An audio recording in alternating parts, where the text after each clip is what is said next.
Chapter 22. The royal army months had gone by since the attempted invasion. I had welcomed Egon to King's Landing, where he was named mayor of the city. This placed him at the head of the city's council. He had no actual authority over the Red Keep or royal matters, but all the responsibility of the city and its people were placed on him. For better or worse, he now had to ensure the well-being of nearly 500,000 people. I had faith in him to do what his training had taught him to do. With hard work and a little bit of luck, King's Landing would become the prime example of what a council made up of small folk could do for their town, cities, and lords. Meanwhile, work on paving the roads had been going well. Craftsmen and laborers had come out in droves to assist in its production. The promise of steady pay and free meals, thanks in large part to Tywin and Mace, brought in countless volunteers. The project would take years before it was completed, but it would provide jobs, experience, and a larger, more skilled labor force by the end of it. That labor force would be able to go on to produce new roads leading to the King's Road from smaller territories, or even start building infrastructure. After all, roads weren't the only things that were being built. Inns and small towns were popping up as the road progressed to help support the workers, assist in supply delivery, and take advantage of the well-paid laborers. The road's construction was already serving to boost the economy. New laws were enacted concerning the royal army. All knights were required to serve for 4 years in service to the crown. Knights held a special position among the aristocracy and swore oaths to defend the crown and the defenseless. Serving in the royal army was simply a mandatory extension of the oath. This law did not require knights currently over the age of 30 to enlist, but all others were required to do so. Common folk could volunteer, of course. There were plenty of men who had little prospects and less coin that would jump at the chance to learn proper combat techniques, get paid well, and be housed and fed. While most knights would leave after their 4 years were over with, most commoners would remain for much longer. This would eventually create a dichotomy where common folk held higher ranks than noble knights. Knights had years' worth of training prior to joining the army, but in a standing army, everyone needed to learn to function together. So while they would be better at single combat, the army would train them to be better at general warfare. So it was that the command went out. All knights that were required to join the army, and every volunteer that had come willingly, were to report to Harrenhal. There, I would address them all, and they would begin their training. I had given them all 2 months to arrive. Groups came piecemeal, mostly organized together based on which small castle or fort they had been assigned to begin refurbishing as part of their post. Those groups banded together with others from the same region, showing a strong bias towards whose great house they were subject to. This had been expected. Millennia of tradition wasn't going to be wiped away by a simple summons. It would take months of breaking them down to the bare essentials, then building them up again as a single, cohesive fighting force before those territorial royalties could be wiped away. That, and an extreme level of patriotic propaganda towards a single entity. Propaganda was what I did best, and thankfully, every one of these soldiers and knights will have it fresh in their minds that there had been an invasion attempt from Essos. Aegon had gifted me exactly what I'd needed to create the fighting force I wanted. When the day came to finally address the men, Alan created a portal for Serena, the Queen's Guard, and myself. The dragons came as well, though at this point they were the size of small dogs and were too big to rest on my shoulders. The portal led us to a balcony of Harrenhal that overlooked the wide grasslands that spread out from it. There were nearly 200,000 men standing in somewhat respectable formation. However, I couldn't help but notice that there were 7 formations, not just one. I would ensure that would be fixed by the next day. I heard dozens of shouts, calling the men to attention, as I took a set of small wooden stairs that would allow me to be seen over the parapets. Mehrunes, Triana, and Aelfric all settled on the stone on either side of me. Normally, They should have been kneeling as I made my appearance, but I had given strict instructions that I want my army at attention, not know their knees. Westerosi soldiers did not kneel. My hair billowed behind me like a wildfire, while my yellow gown shifted in the wind. I let the men look at me for several moments to build anticipation. "Soldiers," I called out, using magic to amplify my voice. "Remember that word, for that is what you are now. You are not a common man. You are not a noble. You are not a knight or blacksmith or farmhand. You are a soldier in the royal army of Westeros. The men to your sides, to your front and back, they are your brothers. They, like you, are soldiers. You will live with them, train with them, and I guarantee that you will fight alongside them." I paused to let them consider that prospect. "You will depend on these men in your times of greatest need, and they will depend on you. Every man who joins this army enters a brotherhood. Shame brought on one is brought upon you all. Glory brought to one is brought upon you all. Soldiers have a duty.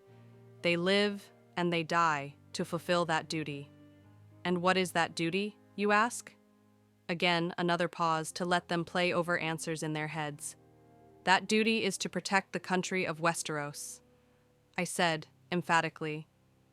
As I revealed the answer, hundreds of banners unfurled across the walls of Harrenhal, and around the formations where key people had been chosen to hold the banner for the first time.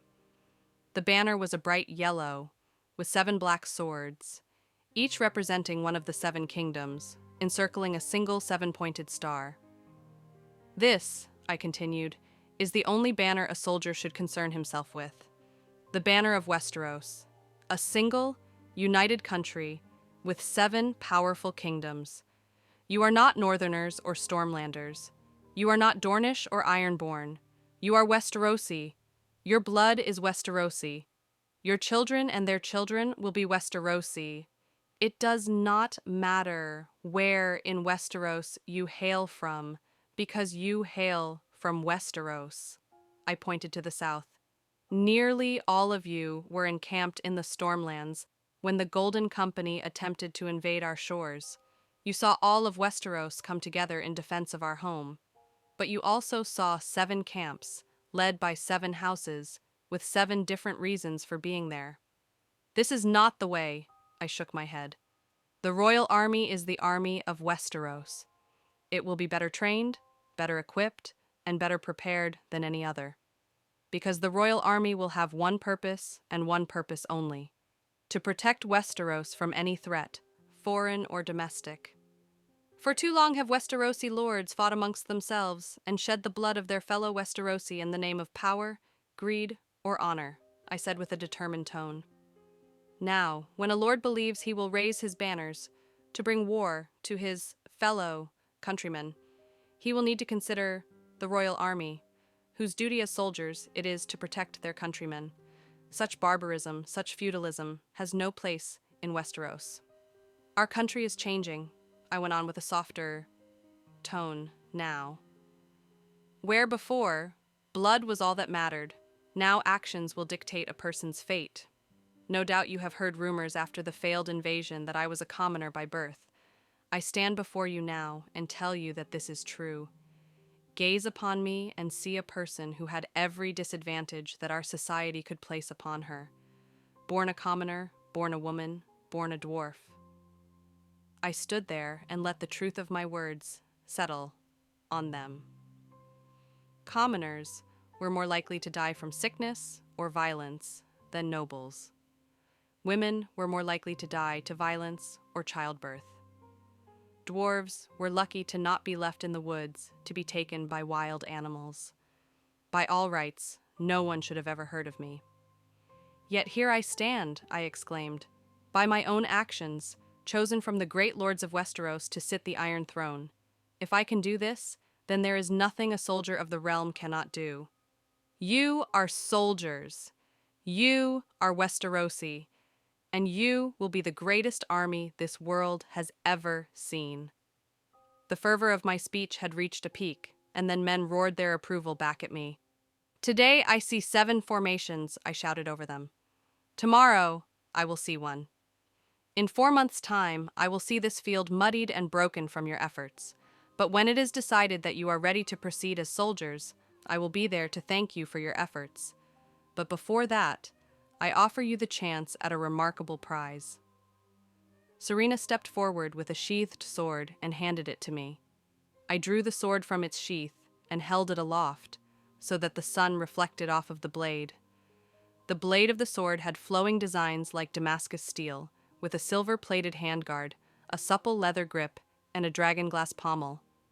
Those who prove themselves worthy of officer rank shall receive a Westerosi blade, I announced. These blades are forged in the same manner as Valyrian steel, but have been specially forged here in Westeros. They will remain yours even after your years of service have ended, and will be a recognizable symbol of your time serving the realm. I could feel the awe and disbelief emanating from the sea of men as they stared at the blade. Understand that every man here has a chance at earning one of these swords, I said, as I sheathed the sword and Serena took it as she stepped back. The criteria for officer positions is based on how you perform in training, how you interact with others, as well as several other factors that your trainers will be watching closely for. Your level of education will not be considered. Any man can be taught to read, write, and do arithmetic, but not every man has the qualities to lead. Remember that, and encourage each other through these next 4 months, for they will be hell. When I am done speaking, you will be separated into companies of 100. I looked out over the sea of men. You will be recruits of the Royal Army. That company will be your family for the next 4 months. If you succeed and pass the training, you will be among the well-trained soldiers in the world, and Westeros will be safer under your protection. So, what say you all? Are you prepared to become Westerosi soldiers? The air shook with their confirmation. Then stand ready, I instructed. Men will be coming by to give you your company number. Look for the banner with that number, and proceed to it in an orderly fashion. I wish you all luck, and thank you all for your service. The process began immediately. Men who had been working to repair Harrenhal had been chosen to hand out the numbers. Each of them had a small box with slips of paper numbered 1 through 100. They walked the lines, handing out the numbers to each soldier. The soldiers, in turn, checked their numbers and looked around for the corresponding banner before gathering their things and making their way over. Each banner had a pair of the most taciturn men Serena could find barking at whoever approached their banners to get information, stand properly, and to keep them quiet. I grinned. This was basic training in a nutshell. The pair of men in charge of each company had been drilled in the arts of modern recruit training. They would break the men down to basics, make them fear them at first, respect them later, and be grateful to them afterwards. They would drill them on proper marching, how to properly address others, exercises, combat drills, tactics, and more. They would spend the early days and nights of the training relentlessly hounding the men, tearing into them for even the most minute of mistakes, then slowly back off as the men began to undergo their transformation from civilian to soldier and grasped the responsibilities left to them. By the end of the 4 months, the 2 trainers would be needed, and their company of recruits would be an autonomous unit that was ready to execute any commands given to them. Once they graduated, the companies would be given orders on where they would be stationed. This would allow them to integrate with other freshly trained soldiers and grow the bond of brotherhood within the ranks of the army even more. I turned and walked down the steps, smiling proudly. I think that was a good start. Do you really think something like this will make them more likely to battle their own liege lords, Your Grace? Robert asked. Aren't you willing to fight and die beside men who have fought beside you if the cause is right? I countered. Robert considered the question. I suppose I did lead a rebellion for a cause I believed to be right. And the gods know I would stand beside you and Ned because of the bonds we made back then. The same will hold here, I nodded. These men are mostly common folk and have less loyalty to a lord than they do to each other. They're choosing this life and not being commanded to take up arms in someone else's name. They will put the realm above the individual kingdom when push comes to shove because the realm gave them this opportunity, and it is the same opportunity they want for their children. You have more faith in men than I do, Sandor smirked. Give those men down there enough gold, and they'll gladly turn their coats. I mirrored his smirk. Those men might, but the men they'll be in 4 months from now will cut the throat of anyone who makes them such an offer. Sandor arched his unburned brow. You really think 4 months of training will change a man that much? 4 months of the right training, I nodded confidently. Those men are about to be subjected to the most grueling 4 months of their lives. They've known hunger. They've known exhaustion. They've known hardship. But few of them have experienced all three at once with others preaching to them. Every bark of those instructors is a sermon in praise to the realm. Every meal they enjoy is provided by the realm. Every rest they get is thanks to the safety of the realm. The realm is what provides their respite.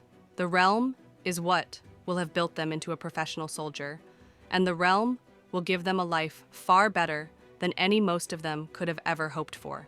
I grinned up at Sandor. When the realm is responsible for everything positive in their lives, they will live and die to protect it. That's just how men are. You talk like the training is designed to change the way they think, Your Grace, John said. Will they really have their minds changed that much? I gave a nod. They will come to put Westeros above their own lives if the need arises. Soldiers are much different beasts than knights. Professional soldiers are far more dangerous than any knight. That much I can assure you. I understood their reservations. They were used to men being loyal out of fear or greed. They'd never seen a zealous patriot willing to fight and die for their homeland. They'd never known a country that venerated its fighting forces and honored its active duty and veteran population. They didn't understand how that sort of behavior ingrained itself into a culture and created an entire country that was happy to put boots on the ground in the name of their ideals. I, however, was intimately familiar with such fanaticism. I'd been American in my first life, after all. American culture was easily the most extremely patriotic in the world, when push came to shove. It was known for constant infighting as it debated issue after issue, and you could easily confuse them for being disparate groups warring over ideals.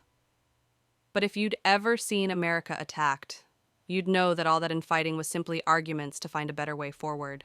It was never anything you could take advantage of. Once someone hurt America, all of America turned its eye on the offender, and the full weight of the only military in the world that could fight multiple wars across the planet was focused on them. So it would be with Westeros, a single country with multiple kingdoms, all united as one realm. The binding ties would be the military and trade. Any threat to that union would be met with the full fury of the Seven Kingdoms. And in a few generations, pride in one's kingdom would come only second to pride in one's country. Westeros would be unified through strength, with the kingdoms being pieces to the whole. I made my way to the doors that led to the balcony we had been standing on. As I passed through the doors, Harrenhal had been replaced with a battle. There were dwarves in advanced armor, roaring forward, with shouts of, "For the Empress," and "For our mother," as they fired guns with various pullets, lasers, and plasma rounds at a swarm of swarming humanoids with black skin infused with twister, invasive technology. I froze in place as I looked around to gather my wits. To my right stood Farron, dressed in advanced armor as well, barking commands over a communication link. He turned to look at me for just a moment and saw the confusion in my eyes. "Continue the assault," he shouted over the channel.